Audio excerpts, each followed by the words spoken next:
Hello everyone, आप सबका स्वागत है। आज हम पढ़ेंगे एक समान विद्युत क्षेत्र में स्थित विद्युत द्विध्रुव पर बल एवं बल आघूर्ण। तो सबसे पहले मैं बताना चाहूंगा कि एक समान विद्युत क्षेत्र किसे कहेंगे। हमने विद्युत क्षेत्र के बारे में पहले पढ़ा है। तो एक समान विद्युत क्षेत्र के लिए यहाँ परिभाषा मैंने लिखा है कि वह विद्युत क्षेत्र जिसमें विद्युत क्षेत्र रेखाएं, तो यह विद्युत क्षेत्र रेखाएं किसी विद्युत क्षेत्र के अंदर, तो विद्युत क्षेत्र रेखाएं क्या हो, समांतर हो तथा एक दूसरे से क्या है, बराबर दूरी के ऊपर स्थित हो। इस प्रकार से समांतर रेखाएं हो जाएगी और उनके बीच में जो दूरी है वो क्या होनी चाहिए, बराबर होनी चाहिए। उससे हम क्या कहेंगे, एक समान विद्युत क्षेत्र। तो यहाँ पर हम देखते हैं विद्युत द्विध्रुव एक समान विद्युत क्षेत्र है। इसके अंदर हमने क्या रखा है, विद्युत द्विध्रुव। और कौन सा विद्युत द्विध्रुव, उसका नाम याद है ए बी। तो यहाँ सबसे पहले हम लिखेंगे माना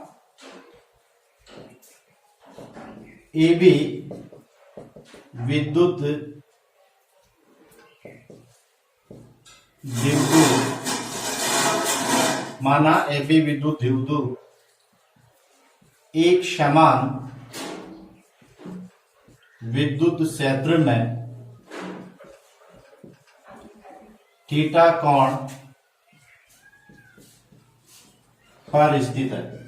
तो देखिए आप, ए बी विद्युत द्विध्रुव है, वो इसके अंदर रखा हुआ है थीटा कोण के ऊपर, तो वो हमने लिखा है। तो इतनी सी दो लाइन आपको लिखना है। इसके बाद में हम देखते हैं कि बिंदु ए पर माइनस क्यू आवेश है, तो इसके कारण जो बल होगा, ये बल है किसके कारण, बिंदु ए के कारण, और ये है माइनस क्यू ई। इसकी दिशा किधर होगी, इस तरफ होगी। और प्लस क्यू आवेश है, इसके कारण विद्युत क्षेत्र की जो यहाँ पर बल लगेगा विद्युत क्षेत्र के अंदर, वो बल क्या होगा, विद्युत क्षेत्र की दिशा में होगा। एफ बी बराबर क्यू ई, अर्थात एक की दिशा में होगा और इधर इसके विद्युत क्षेत्र की विपरीत दिशा में होगा, माइनस क्यू आवेश होगा। तो यहाँ हम कहें कि विद्युत द्विध्रुव पर नेट या परिणामी जो बल होगा वो क्या होगा, शून्य। तो अतः तो इसको थोड़ा सा ऐसे लिख देता हूं, विद्युत द्विध्रुव पर परिणामी बल क्या होगा, तो इसको लिखेंगे एफ नेट फोर्स। ये किसके इक्वल हो जाएगा, F A plus F B के। ठीक है। तो विद्युत द्विध्रुव पर जो बल लग रहे हैं माइनस क्यू आवेश के कारण और प्लस क्यू आवेश के कारण, इन दोनों को हम क्या करेंगे, जोड़ देंगे। तो यहां इनका मान रखेंगे एफ ए, ये क्या है, माइनस का क्यू ई वेक्टर, प्लस ये हो जाएगा क्यू ई वेक्टर। तो यहां पर हम देखें कि इसका जो एफ नेट का की वैल्यू आएगी वो कितनी आ जाएगी, 0, अर्थात परिणामी बल क्या होगा, शून्य होगा। तो इसका मतलब यह है कि परिणामी बल शून्य होगा। तो ये जो विद्युत द्विध्रुव है ये स्थानांतरीय गति नहीं करेगा, अर्थात ये आगे पीछे नहीं होगा। तो हम लिख सकते हैं अतः विद्युत द्विध्रुव स्थानांतरीय गति नहीं करता। ठीक है। तो ये स्थानांतरीय गति क्यों नहीं कर रहा, इसका कारण भी हमको समझ में आ गया। यहाँ पर जो नेट फोर्स होगा वो क्या होगा, शून्य होगा। तो विद्युत द्विध्रुव पर ये जो बल है, ये यहाँ तक ये टॉपिक क्लियर हो गया है। इसके बाद में हमको बल आघूर्ण ज्ञात करना है, तो बल आघूर्ण भी स्टेप बाय स्टेप इसी के आगे चलेगा, वो कंटिन्यू। तो यहाँ स्थानांतरीय गति नहीं होगा, लेकिन जो ये दोनों बल है, ये जो रेखाएं दिखाई दे रही है, यहाँ पर जो बल को दर्शाया गया है, ये रेखा, ये दूसरी रेखा, तो इसको कहेंगे कार्यकारी रेखा या क्रिया रेखा। तो हम लिखेंगे कि दोनों बलों की क्रिया रेखा क्या है, अलग अलग है। एक बल की क्रिया रेखा उस दिशा में, एक की दूसरी दिशा में है। तो हम लिखेंगे परंतु दोनों बलों की क्रिया रेखा भिन्न भिन्न या अलग अलग होने के कारण क्या उत्पन्न होगा, एक बल युग्म उत्पन्न होगा, और उसी को हम क्या कहते हैं, बल आघूर्ण। तो अपन सीधा याद लिख देंगे कि दोनों बलों की क्रिया रेखा भिन्न भिन्न होने के कारण विद्युत द्विध्रुव पर बल आघूर्ण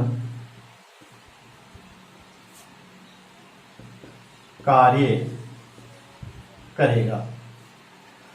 और ये जो बल आघूर्ण इस पर कार्य करेगा, तो बल आघूर्ण क्या कार्य करेगा कि ये स्थानांतरित गति तो नहीं हो रहा है, लेकिन इनकी क्रिया रेखा अलग अलग होने के कारण ये इसको क्या करेगा, विद्युत द्विध्रुव को विद्युत क्षेत्र के समांतर, अर्थात इसको घुमाएगा। जैसे ये विद्युत द्विध्रुव है तो ये इसको क्या करेगा, घुमा करके इसके समांतर लाने का प्रयास करेगा। कौन करेगा, ये बल आघूर्ण।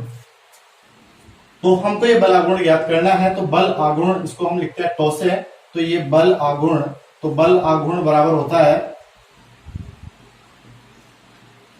विद्युत द्विध्रुव के किसी एक बल का परिमाण। तो यहां लिख देंगे बल गुणा इनके मध्य की लंबवत दूरी। तो यहां हम शॉर्ट में लिख रहा हूं मैं, दोनों बलों के मध्य की लंबवत दूरी या क्रिया रेखा की के बीच की दूरी।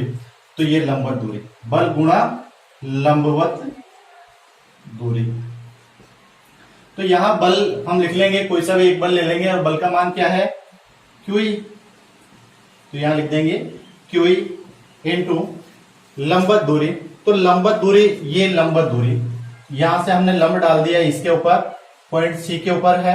तो ये लंबवत दूरी कितनी हो जाएगी, इन दोनों बलों की क्रिया रेखा के बीच की दूरी बीसी। और बीसी का जो मान है वो इस ट्राइंगल को हम देखें एबीसी को, ये समकोण त्रिभुज है और समकोण त्रिभुज के अंदर हम देख रहे हैं ये थीटा है। यहाँ पर इन दोनों, ये जो विद्युत द्विध्रुव है इसकी दूरी, दोनों आवेशों के बीच की दूरी जो 2a है। तो ये थीटा के सामने लंब और ये क्या हो गया, कर्ण। तो यहाँ से बीसी का मान ज्ञात कर लेंगे साइन थीटा से। और साइन थीटा बराबर क्या होता है, लंब बटा कर्ण। तो चूंकि साइन थीटा बराबर क्या होता है, लंब बटा कर्ण, तो लंब यहाँ पर क्या कितना बन जाएगा, बीसी, और यहाँ कर्ण कितना हो गया, ए बी। तो यहां से हमको पता चल गया कि साइन थीटा इजिकल टू हो जाएगा बीसी अपॉन ए बी। और यहां से हमको किसकी वैल्यू चाहिए, बीसी की। तो ए बी को इधर मल्टीप्लाई कर देंगे तो हो जाएगा ए बी साइन थीटा। तो यहां से बीसी की वैल्यू हम निकाल लेंगे और ए बी की वैल्यू हमको दी हुई है कितनी है, 2a। तो यहाँ देखिए मैं वैल्यू रख रहा हूं। और जो बल आघूर्ण होगा उसको हम किससे रिप्रेजेंट करते हैं, टॉ से। तो ये टॉ, ये हो गया क्यूई इनटू, इसका मान कितना आ गया, ए बी साइन थीटा। तो ये हो जाएगा ए बी साइन थीटा अर्थात क्यूई, और इसका मान कितना है 2a।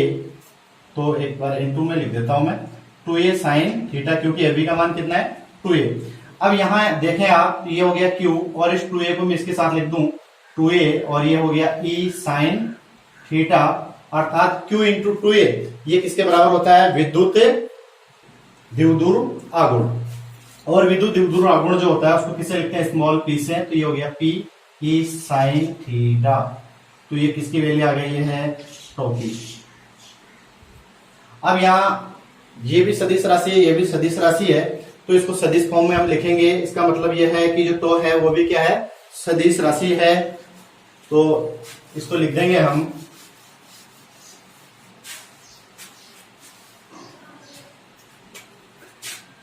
टॉ वेक्टर बराबर क्या हो जाएगा, सदिश से गुणन से, क्योंकि साइन थीटा है तो सदिश राशि को कैसे लिखेंगे, क्रॉस मल्टीप्लाई हो जाएगा p क्रॉस e।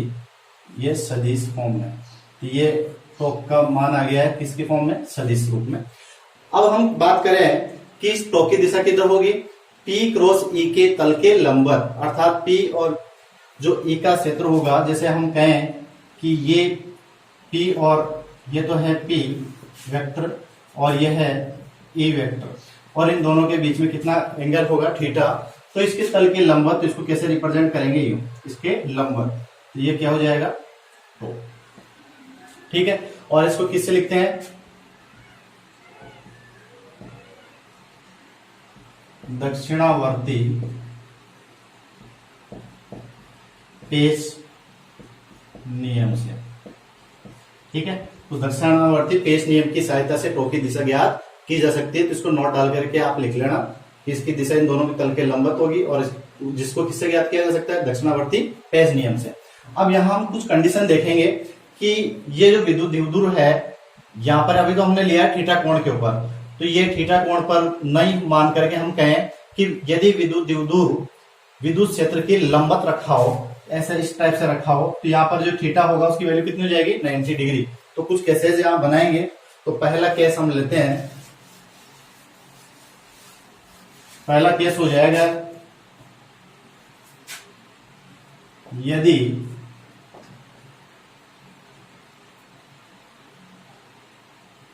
विद्युत द्विध्रुव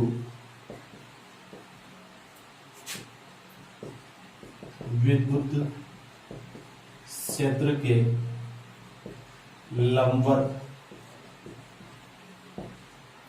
लंबवत स्थित हो तो क्या होगा, यहां हो जाएगा जो थीटा होगा, थीटा की वैल्यू कितनी हो जाएगी 90 डिग्री।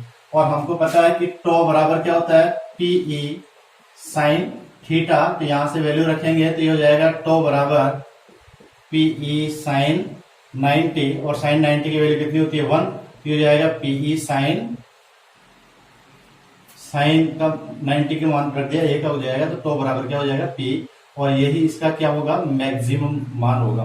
अर्थात जब विद्युत द्विध्रुव विद्युत क्षेत्र के लंबवत स्थित होगा तो जो बल आघूर्ण होता है वो कितना होता है मैक्सिमम होता है। सेकंड स्थिति हम कहें कि विद्युत क्षेत्र के समांतर स्थित हो कोण विद्युत द्विध्रुव, ठीक है, अर्थात दोनों की एक ही दिशा हो, ऐसे हम कहें, तो उस स्थिति में थीटा बराबर क्या हो जाएगा 0 डिग्री, ठीक है। एक कहेंगे इसके प्रति समांतर, तो उस स्थिति में थीटा बराबर कितना हो जाएगा 180 डिग्री। तो यदि थीटा बराबर 0 हो तो उस स्थिति में टो बराबर क्या हो जाएगा पीई साइन 0 डिग्री, तो ये हो जाएगा 0, क्योंकि साइन 0 का मान क्या होता है 0, तो ये टो का क्या होगा मिनिमम वैल्यू भी हो जाएगी, और ये इसकी क्या होगी स्थायी साम्य अवस्था, ठीक है, इसके समांतर स्थित हो। यदि इसके प्रति समांतर स्थित हो अर्थात थीटा बराबर कितना हो 180 डिग्री हो, तो टो बराबर तब भी क्या आएगा 0, लेकिन ये क्या होगी अस्थायी, बस इतना सा अंतर है, अस्थायी क्या होगी ये साम्य अवस्था, ठीक है। तो अस्थायी साम्य अवस्था होगी, तो तीन इसकी स्थितियां होती है।